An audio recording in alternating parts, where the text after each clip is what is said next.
The dining room smelled of roasted turkey, butter, and wine. Heat from the kitchen drifted across the crowded table. My jacket still carried a faint trace of motor oil. It clung to me even here, among linen napkins and polished silver. Rick raised his glass high, the stem catching light from the chandelier. He said, "To Miami. 2 condos, both rented before I even signed. That's the market, folks." Laughter rippled around him. Crystal touched crystal. The sound felt rehearsed. I sat at the far end, half in shadow, near the swinging kitchen door.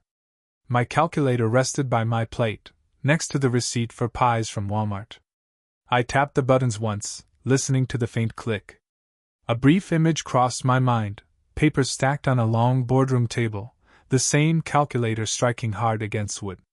The vision passed. My nephew scrolled on his iPhone, not looking up. The ceiling fan above spun steady, whispering against the laughter.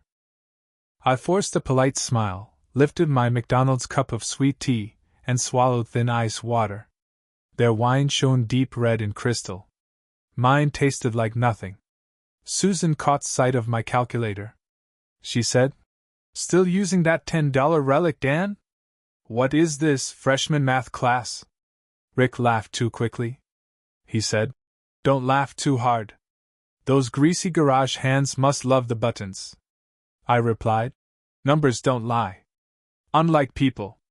The table burst louder. Even cousins laughed. Only Susan's daughter kept her eyes on her fork. A photo of my father watched from the wall, frame polished, smile still stern. Rick slid a plate toward me last, the mashed potatoes already cold and stiff. Gravy thickened, the smell sour in my nose. I chewed slowly. Rick chuckled under his breath. The knife in his hand shined with grease. I pictured the calculator again, slamming down under brighter lights, his face pale across the table. The sound of their laughter snapped me back. They weren't teasing. They were writing me out, turning me into the family's permanent joke. If I let them, my father's legacy would vanish with me. Rick leaned close, voice sharp, "Just for me," he said. "Better get used to scraps, brother. Big deals are coming, and you're not invited."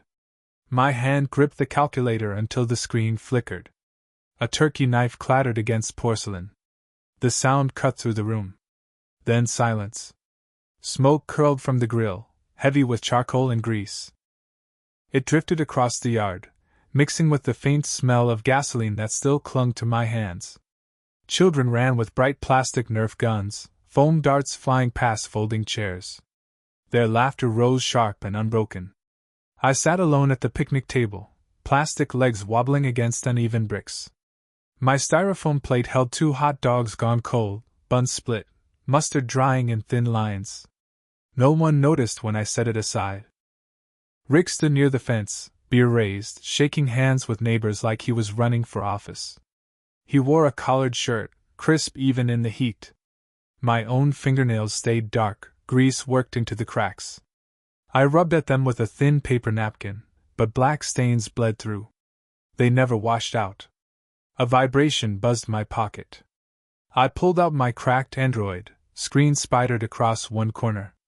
Wells Fargo had sent another notification, shop bills due Monday. Numbers stayed red. I set the phone down face down, screen faintly glowing against wood. Emily slid onto the bench beside me, quiet, hair tied back. Her voice lowered under the noise of clinking bottles and barbecue chatter. She said, "They act like you're nothing. But Grandpa trusted you more than them." Her words cut closer than the smoke in my throat. I replied, "Trust doesn't pay the mortgage, Emily. They've made sure I stay small." She leaned closer, her tone steady. She said, "You don't see it. You're stronger than they think. I remember Grandpa showing you those old papers. He never showed them to Rick." Her words stayed with me longer than the burn of ash in my eyes.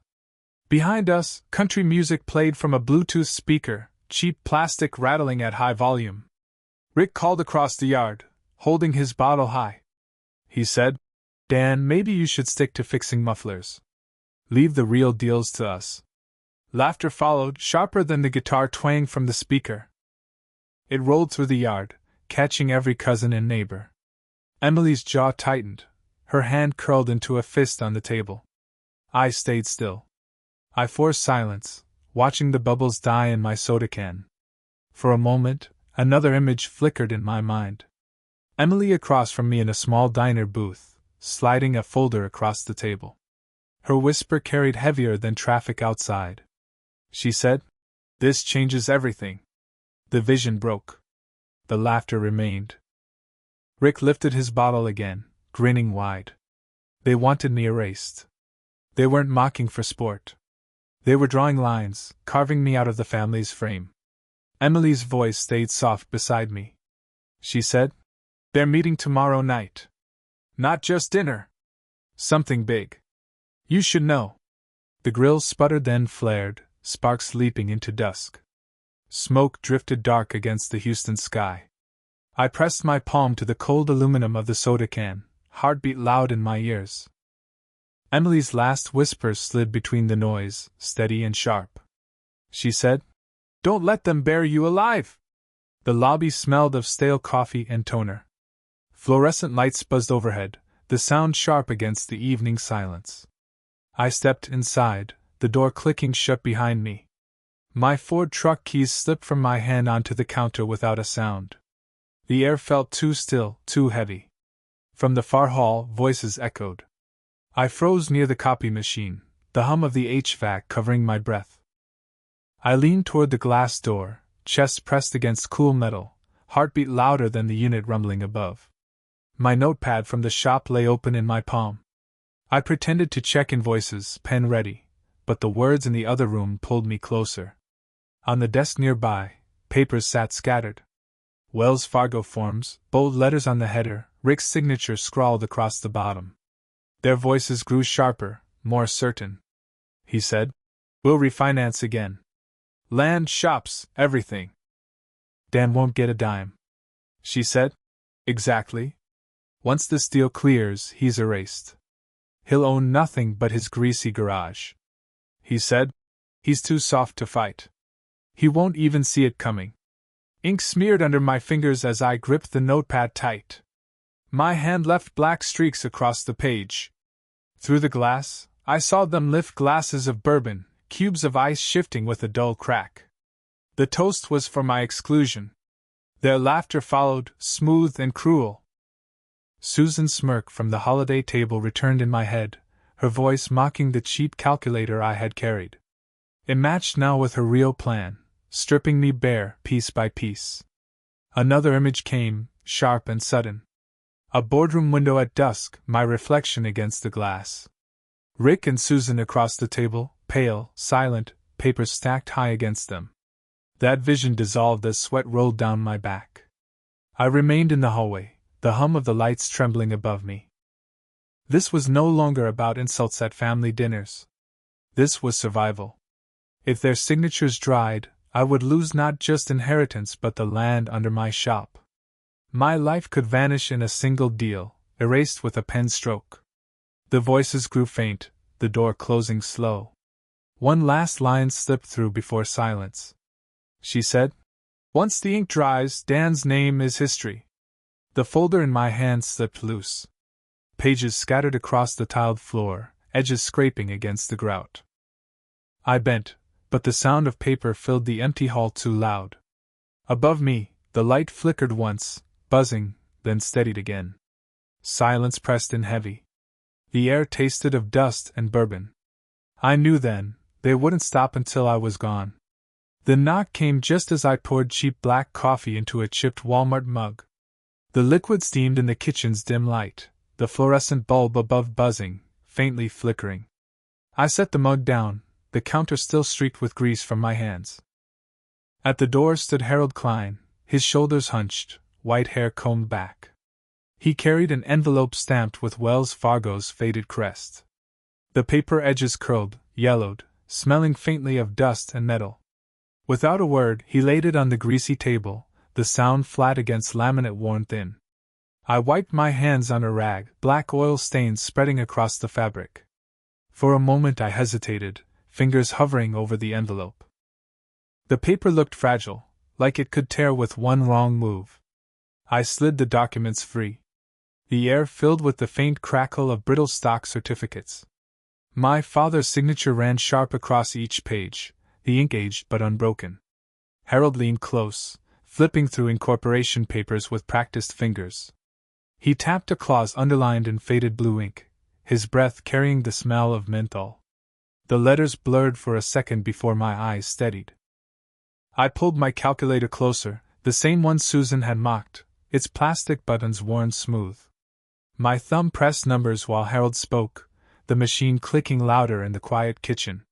He said, "Your father left these in your name. You're not just some mechanic, they can't erase you." I replied, "Rick and Susan think they own it all." "What does this mean?"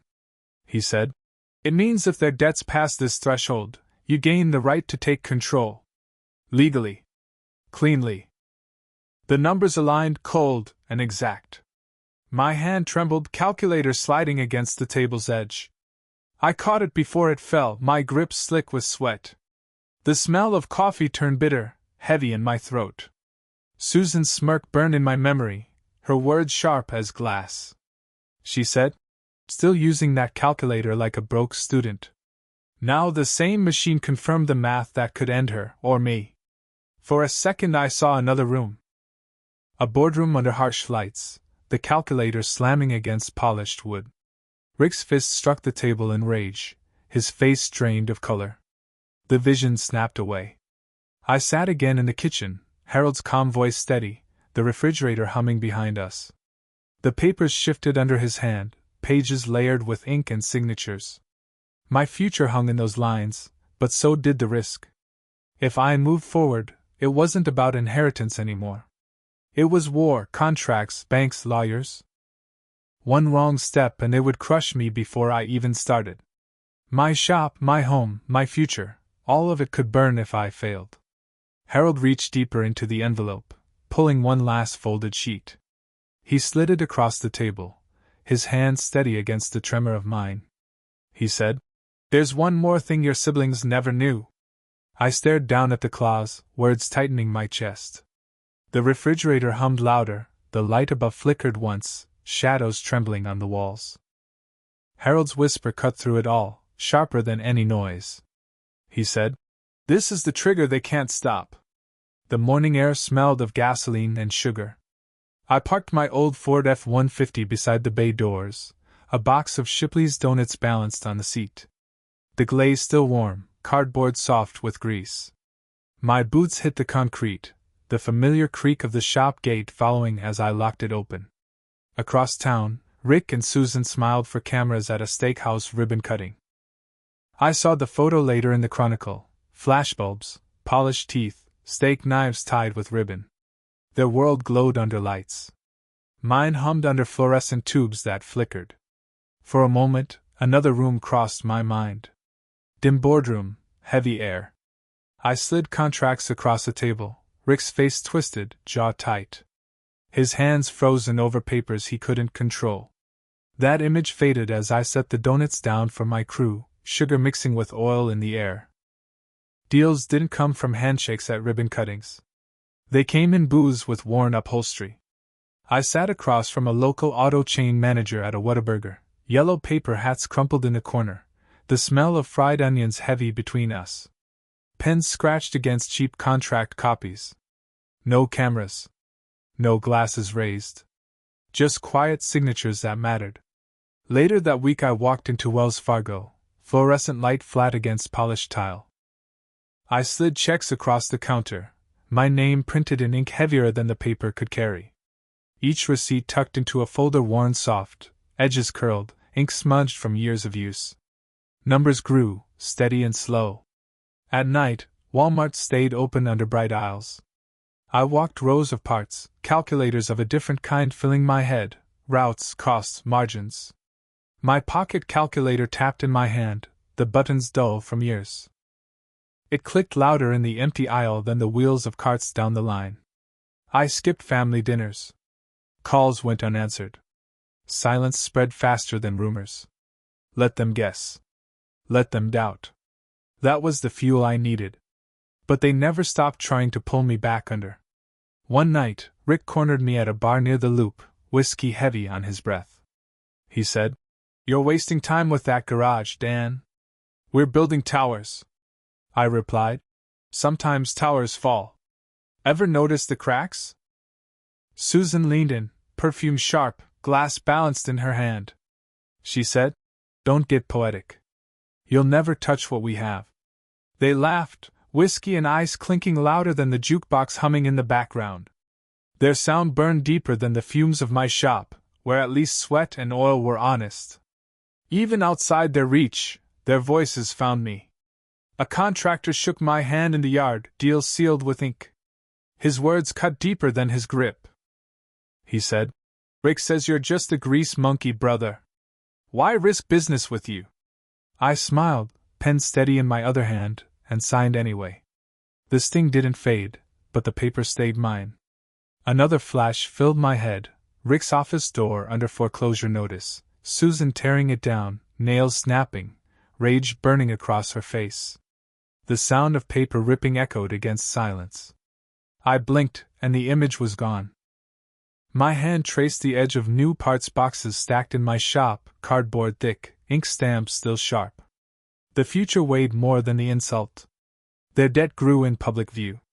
Miami trips, political dinners, photos with men in tailored suits.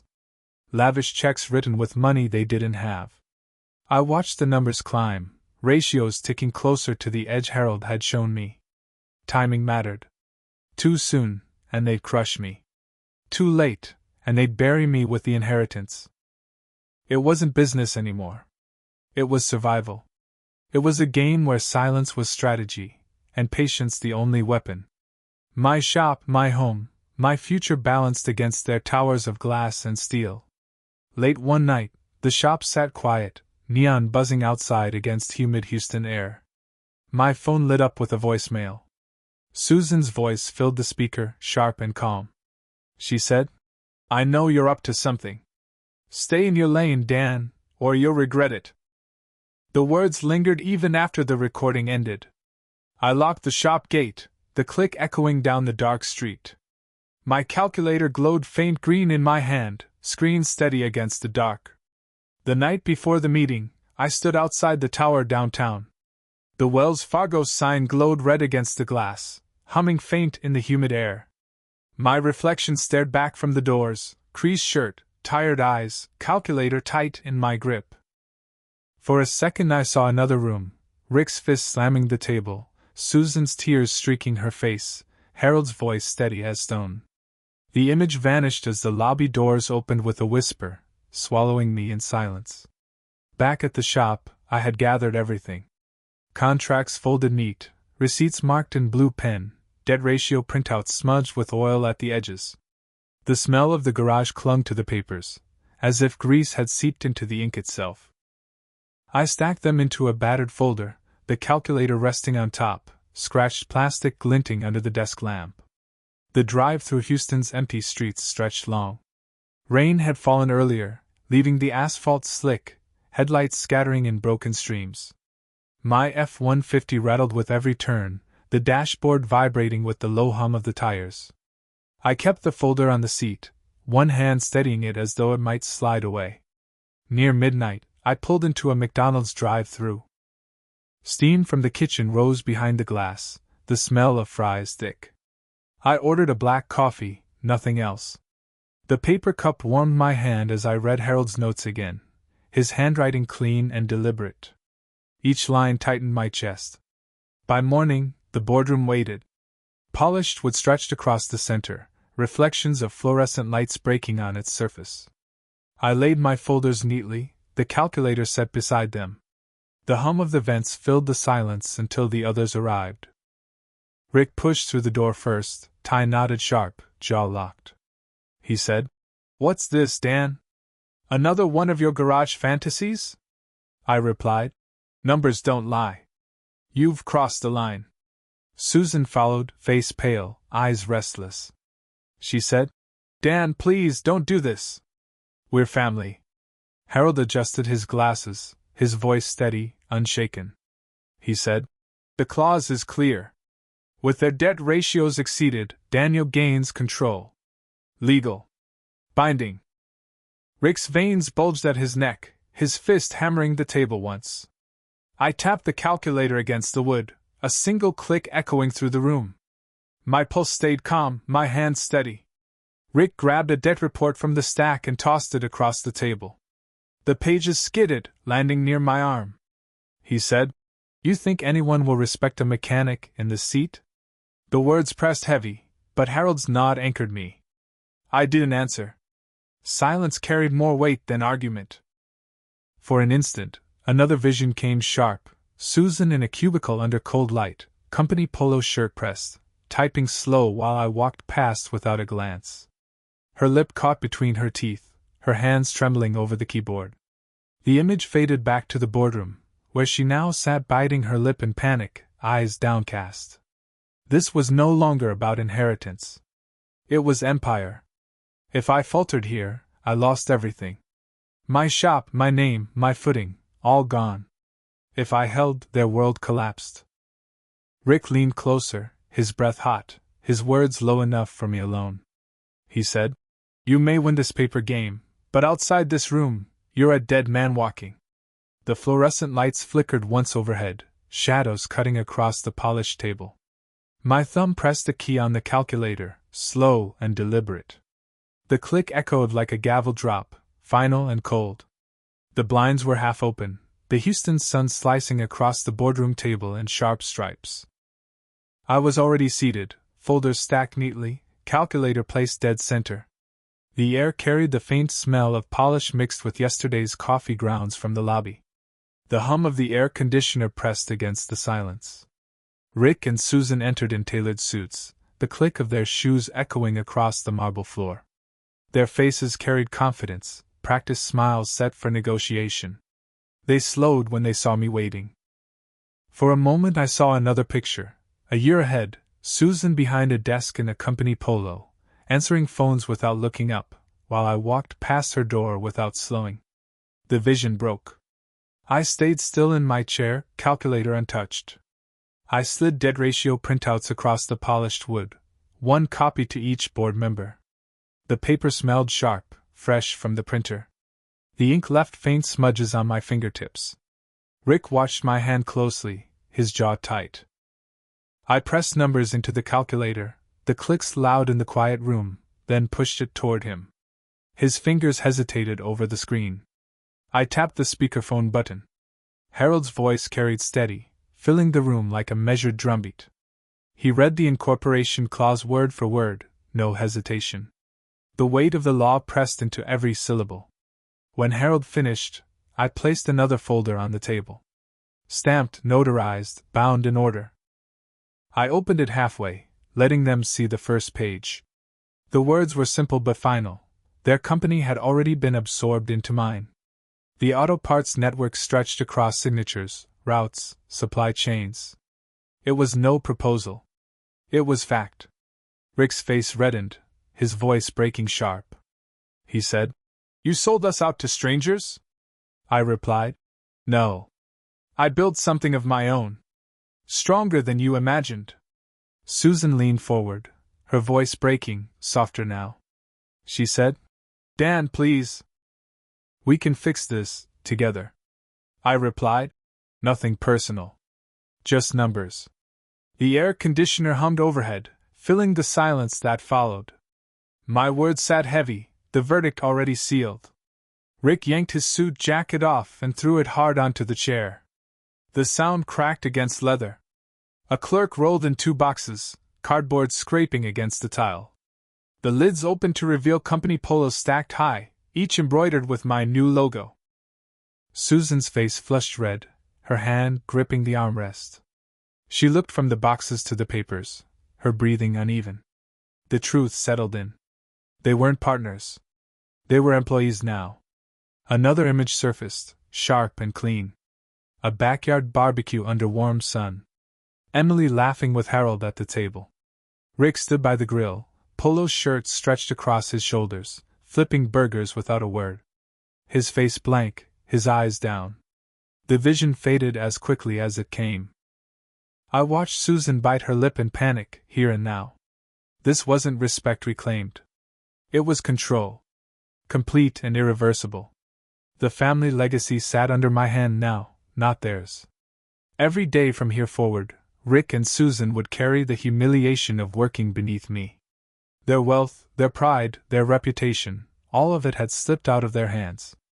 Rick leaned in close, voice low enough for me alone. He said, "You may win this paper game, but outside this room, you're a dead man walking." The fluorescent lights flickered once above us, shadows bending across the table. I pressed a single key on the calculator, the quiet click echoing like a gavel strike. Then I folded it into my pocket, stood, and picked up my briefcase. At the door, I paused, my hand resting on the frame. I said, "You mocked me for this calculator. It's the only tool I needed." The lights flickered again. I walked down the hallway, each step sharp, cold, final. Would you have stopped at numbers? Or gone further?